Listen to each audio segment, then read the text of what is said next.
Welcome tears. 10ஆம் வகுப்பு தமிழ் பிள்ளைத்தமிழ் பற்றி பார்க்கலாம். பிள்ளைத்தமிழ் 2 வகைப்படும். ஆண்பால் பிள்ளைத்தமிழ், பெண்பால் பிள்ளைத்தமிழ். 2 பிள்ளைத்தமிழுக்கும் பொதுவான 7 பருவங்கள் இருக்குது. அதில் 3 பருவங்கள் மட்டும் 2 பாலுக்கும் வேறுபடும். பார்க்கலாம்.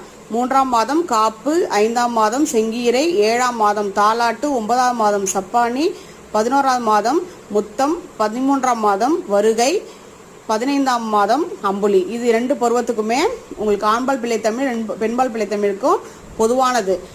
3 மட்டும் வேறுபடுது. 17ல் ஆண்பால் பிள்ளைத்தமிழுக்கு சிற்றில் சொல்கிறாங்க. 17ஆவது மாதம் பெண்பால் பிள்ளைத்தமிழுக்கு கழங்குன்னு சொல்கிறாங்க. 19ஆவது மாதம் சிறுபறை ஆண்களுக்கு, பெண்பாலுக்கு 19ஆம் மாதம் அம்மானை, 21ஆவது மாதம் சிறுதேர் ஆண்களுக்கு, 21ஆவது மாதம் ஊசல்னு பெண்களுக்கு சொல்கிறாங்க. அப்போ பிள்ளைத்தமிழ் 10 பருவங்கள் இப்படி பிரிச்சிருக்காங்க. பார்த்து படிச்சு வச்சுக்கோங்க.